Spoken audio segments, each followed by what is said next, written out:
Hello everyone, good morning दोस्तों। आज 20 मार्च है। आप सभी का बहुत बहुत स्वागत है स्टडी विद ज्ञान प्रकाश में। और ये आपकी ऑफिशियल वेबसाइट है, यानी कि स्टडी विद ज्ञान प्रकाश की। यहाँ पर आपको सेक्शन वाइज सारी चीज़ें दी गई हैं, ताकि अगर आप इस वेबसाइट पर आएँ तो बहुत ही बेहतर तरीके से अपनी तैयारी आप कर सकें। बहुत ही समृद्ध वेबसाइट है, यहाँ पर सब कुछ आपको देखने को मिल जाएगा। एक बार आप विजिट करके देखिएगा। और इसके अलावा दोस्तों, अगर आप अपना यूट्यूब चैनल ओपन करेंगे स्टडी विद ज्ञान प्रकाश, तो यहाँ पर आपको प्लेलिस्ट दिखाई देगी। प्लेलिस्ट पर आप चले जाइएगा। यहाँ पर जो लोग तैयारी कर रहे हैं फिलहाल वर्तमान समय में UPSC विज्ञापन संख्या 51, GIC, GDC, तो सबके लिए अलग से प्लेलिस्ट है। जो आपका सिलेबस है, सिलेबस के मुताबिक सारे लेक्चर एक साथ मिल जाएंगे, और जितने भी अब तक मॉक टेस्ट कराए गए हैं सारे मॉक टेस्ट आपको एक साथ मिल जाएंगे। और बहुत ही बेहतर तरीके से आप अपनी तैयारी यहाँ पर कर सकते हैं। बिल्कुल भी आपको कोई भी दिक्कत नहीं होगी। ख़ास तौर से जिनकी परीक्षाएं अभी 18-19 अप्रैल को होने वाली हैं, वो लोग ये जो प्लेलिस्ट है ना, इसको ज़रूर वो लोग चेक कर लेंगे। यहाँ पर आपको सिलेबस के मुताबिक आपका जितना भी सिलेबस है कंप्लीट, आपको सारा सिलेबस यहाँ पर देखने को मिल जाएगा। और मैं आपको सही बताऊं तो इससे बेहतर कंटेंट आपको और कोई नहीं देगा। भले ही आपने बहुत ज़्यादा पैसे देकर पेड ग्रुप ज्वाइन कर लिया हो उनका, फिर भी एक बार आप देखिएगा और उसके बाद बताइएगा कि ये जो कंटेंट है ये आपके लिए कितना यूज़फुल है। पेड ग्रुप में आपको सारे कंटेंट की PDF plus personal guidance plus test वगैरह सब कुछ प्रोवाइड करवाए जाते हैं। साथ ही साथ आपको डेली क्विज का एक ग्रुप भी दिया जाता है, जिसमें मैं पर डे आपको 10 PYQs विद एक्सप्लेनेशन भी करवाता हूँ, ताकि अगर प्रीवियस ईयर से क्वेश्चन आए तो वो प्रश्न भी आपके गलत न हो पाएँ। उत्तर प्रदेश शिक्षा सेवा चयन आयोग ने फीस वृद्धि का दिया था सुझाव, नहीं बढ़ेगी TET की फीस, प्रस्ताव खारिज। एग्जैक्टली दोस्तों, इस बार जब आप UP TET का फॉर्म भरेंगे तो आपको फीस विगत TET की अपेक्षा बढ़ी हुई हर हालत में दिखेगी। हालांकि बहुत ज़्यादा बढ़ी हुई दिखती, लेकिन उसे फ़िलहाल थोड़ा कंट्रोल किया गया है। लेकिन अभी तक अगर आपने UP TET का फॉर्म भरा होगा तो आपने देखा होगा कि फ़ीस जो थी वो जनरल, OBC और EWS के लिए मात्र 600 रुपये हुआ करती थी। SC ST के लिए 400 रुपये और दिव्यांग के लिए 100 रुपये फ़ीस हुआ करती थी। लेकिन दोस्तों, ये फ़ीस रिवाइज तो हो ही चुकी है। अब ये जो फीस है फ़िलहाल, अब जो जनरल यानी कि सामान्य, OBC और EWS अभ्यर्थी हैं उनको 1000 रुपये, SC ST के लिए 500 रुपये और दिव्यांग को 300 रुपये फीस देनी पड़ेगी इस बार जब फॉर्म आएगा तो। लेकिन दोस्तों, इसी के साथ ये भी था कि शिक्षा आयोग ने इस फीस को और भी बढ़ाया था, जिसको अभी तक तो मंजूरी नहीं मिली है। 1700 रुपये तक फीस करने की बात की गई थी, लेकिन फ़िलहाल अभी जो फ़ीस है जब आप फॉर्म भरेंगे तो 1000 रुपये, SC ST की फीस 500 रुपये और दिव्यांग की फ़ीस 300 रुपये इस बार रहने वाली है। यानी कि पिछली बार की अपेक्षा इस बार बढ़ी तो है, लेकिन बहुत ज़्यादा बढ़ाने की यहाँ पर कोशिश थी आयोग की, तो उसे शासन से मंजूरी नहीं मिल पाई है। तो फिलहाल अभी जो है UP TET के फॉर्म एनी टाइम लाइव हो सकते हैं।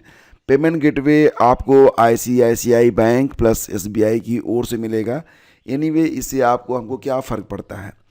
पेमेंट गेटवे मतलब फ़ीस जमा करने के लिए ये तो सारी व्यवस्थाएं हर बार अपने आप हो जाती हैं, इससे मुझे और आपको कोई फ़र्क पड़ता नहीं है। बस ये है कि परीक्षा की तिथि भी डिक्लेयर हो चुकी है।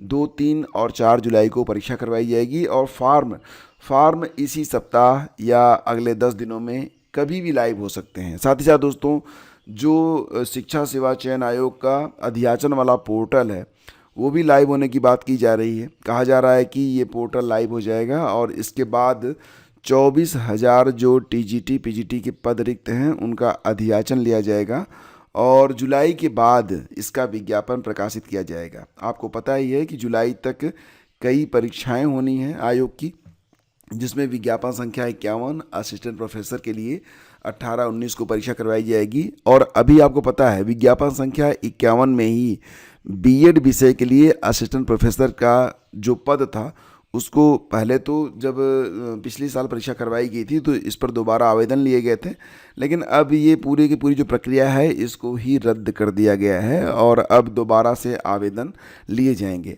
हालांकि इसमें आवेदन वही लोग कर पाएंगे जो पिछली बार किए थे, लेकिन दोस्तों ये है कि अब BEd असिस्टेंट प्रोफेसर की जो परीक्षा है ये जुलाई के बाद कभी भी करवाई जा सकती है। तो ध्यान दीजिए, जो लोग बीएड असिस्टेंट प्रोफेसर विज्ञापन संख्या 51 में आवेदन किए हुए हैं वो इस बात को ध्यान में रखें कि उनकी परीक्षा जो है जुलाई के बाद कभी भी हो सकती है। और कुल इस बार पदों की संख्या जो रहेगी वो उतनी रहेगी जो पिछली बार थी। 107 पदों पर ये जो विज्ञापन होगा वो जारी किया जाएगा और इसका फॉर्म भरा जाएगा। इसके बाद आपकी परीक्षा जुलाई के बाद करवाई जाएगी। नई शिक्षक भर्ती परीक्षा तो नहीं होगी, लेकिन शिक्षा सेवा चयन आयोग नए अध्याचन लेने का कार्य इस अवधि में करेगा। यानी कि 2026 की जो टीजीटी और पीजीटी है, जिसमें कहा जा रहा है कि लगभग 24,000 से ज़्यादा पदों का अध्याचन निदेशालय को प्राप्त हो चुका है, इस पर जो है अध्याचन लिया जाएगा और विज्ञापन इसका जुलाई के बाद आपको देखने को मिलेगा। तो सारी तैयारियां जो है की जा रही हैं और फिलहाल आयोग के अध्यक्ष डॉक्टर प्रशांत कुमार ने बताया कि इसी माह पोर्टल फाइनल हो जाएगा और इसके बाद इसे लाइव कर दिया जाएगा। तो कुल मिला जुला की बात ये है कि पीजीटी की परीक्षा 9-10 मई को है, टीजीटी की 3-4 जून को है, यूपीटीटी 2, 3 और 4 जुलाई को है। लेकिन जिनकी परीक्षाएं जैसे कि बीएड असिस्टेंट प्रोफेसर हो गया, तो जो लोग फॉर्म भरे हैं तो इस बार भी आवेदन करेंगे वो लोग भी अच्छे से तैयारी करते रहें, क्योंकि जीएस तो कॉमन पोर्शन है और जितना अधिक आप पढ़ें जीएस उतना ही आपके लिए बेहतर है। कोई भी 1 महीने में जीएस को तैयार करके बहुत बढ़िया प्रदर्शन करने की अगर उम्मीद रखता है तो उसे क्या कहेंगे आप? मैं तो कुछ नहीं कहूँगा भाई। देखो, एआईसीटी के नियम लागू होंगे, 2500 प्रवक्ताओं को मिल सकेगा फ़ायदा। पॉलिटेक्निक के शिक्षकों की कैरियर एडवांसमेंट स्कीम कैश से प्रोन्नति होगी। मतलब ये कैश सिस्टम क्या है? तो एआईसीटीई के नियमों के अनुसार कैश की व्यवस्था लागू होने पर बीटेक डिग्री धारक जो प्रवक्ता होंगे उनको 5400 ग्रेड पे पर नियुक्त किया जाएगा। अगर वो एमटेक पास हैं तो 6000 ग्रेड पे के पदों पर भर्ती की जाएगी। फिर 5 साल पर उन्हें पहला प्रमोशन 7000 ग्रेड पे पर मिलेगा। 10 साल की सेवा पूरी होने पर 8000 ग्रेड पे और 15 साल की सेवा पूरी होने पर 9000 ग्रेड पे के पद पर प्रोन्नत किए जाएंगे। तो कुछ नियम जो हैं बदले जा रहे हैं। कहाँ पर? पॉलिटेक्निक के शिक्षकों के लिए। अब यहाँ पर जो बीटेक हैं उनको अलग ग्रेड पे और जो लोग एमटेक हैं उनको अलग ग्रेड पे और प्रोन्नति के लिए भी यहाँ पर अलग से नियमावली जो है वो बनाई जा रही है। आउटसोर्सिंग कर्मियों को 1 अप्रैल से मिलेगा बड़ा मानदेय। तो दोस्तों, जैसा कि आप जानते हैं कि जो आउटसोर्सिंग कमीशन बनाया गया है अब उसकी सिफारिशें लागू हो रही हैं। तो 1 अप्रैल से अगले महीने से बढ़ा हुआ मानदेय मिलेगा। सेवा शर्तों के मुताबिक चौकीदार चपरासी को 10,000 के स्थान पर 18,000 रुपये मिलेगा।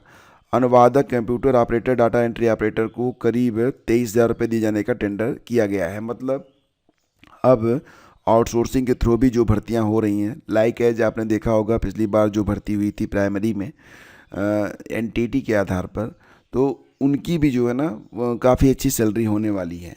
तो मिला जुला के ये है कि चौकीदार चपरासी के पद हैं तो अभी तक मिलता था 10,000, उनको मिलेगा अब 18,000। अनुवादक, computer operator, data entry operator को 23,000।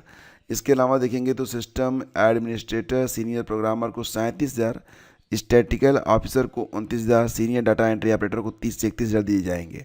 तो शानदार बात हो रही है, ठीक है। वेतन 9,000, 8,000 का जूता और 17 लाख की कार। दोस्तों एग्जैक्टली मैं ना जब ऐसी खबरों को पढ़ता हूँ, एक बार आप देखिए, अगर आप कभी आरटीओ ऑफिस गए हों, बीएससी ऑफिस गए हों, तो आपको वहाँ पर कोई न कोई एक ऐसा बंदा दिख ही जाता है। मतलब जिसको देख के आप सोचेंगे यार इसकी पोस्ट तो ऐसी नहीं है, ये इतना मतलब कैसे जो है अफोर्ड कर पाता है। होता है ऐसा और लोग उस पर कार्रवाई भी नहीं करते। कुछ ऐसा ही हुआ है आगरा में। वहाँ पर एक संविदा कर्मी, उसके पास क्या है 17 लाख रुपए की कार से चलता है, लग्जरी फ्लैट में रहता है और मतलब 8,000 रुपये के महंगे जूते पहनता है। मतलब बिल्कुल लग्जरी आईफोन यूज करता है, लेकिन फिर भी इसकी कार्रवाई क्यों नहीं होती है? क्योंकि ये बहुत चालाक आदमी होते हैं। एग्जैक्टली ये जो जैसे कि अब इस ऑपरेटर के बारे में बात करें तो ये अधिकारियों के फ़ोन रिकॉर्ड करके रखता है और फिर उनको धमका भी देता है कि भैया अगर हमारे ऊपर कार्रवाई करोगे तुम्हारे ऊपर भी कार्रवाई हो जाएगी। तो मतलब इस तरीके से ये लोग जो है ना सिस्टम में घुस जाते हैं और सिस्टम को ही खाना शुरू कर देते हैं। कड़ी कार्रवाई, मैं तो कहूँगा कि बहुत कड़ी कार्रवाई होनी चाहिए। और दोस्तों सभी को यहाँ पर देखिए ईद के बारे में बात की जा रही है। नहीं नज़र आया चाँद, देश भर में 21 को मनाई जाएगी ईद। तो फिलहाल ईद 21 को है और यही थी आज की पूरी अपडेट। मिलते हैं आपसे अगले वीडियो में, तब तक के लिए आज्ञा दीजिए। अभी फ़िलहाल दोस्तों कल एक बहुत ही शानदार लेक्चर चैनल पर अपलोड हुआ है जो कि 1857 से लेकर 1950 तक का जो भारतीय स्वतंत्रता संग्राम है उस पर बेस्ड है। और यहाँ पर आपको कंप्लीट सारी इन्फॉर्मेशन एक ही वीडियो में दी गई है, तो इसको तो जाके ज़रूर देख लीजिएगा आप लोग, चाहे किसी परीक्षा की तैयारी कर रहे हों, ये सभी के लिए बहुत ही इंपॉर्टेंट है। और इसके अलावा अभी यूपीपीएससी जैसे प्रवक्ता फॉर्म अपडेट की जो प्रक्रिया है वो चल रही है। अगर आपने फॉर्म अपडेट नहीं किया है तो कर लीजिए, अभी तो टाइम है। और यहाँ पर मतलब कोई भी कर सकता है अपडेट उसको, ठीक है। मैंने आपको सारा प्रोसेस बता दिया है और इस वीडियो में सारी जानकारी आपको मिल जाएगी, ठीक है। तो थैंक यू, मिलते हैं आपसे अगले वीडियो में। आज्ञा दीजिए, नमस्कार, जय हिंद।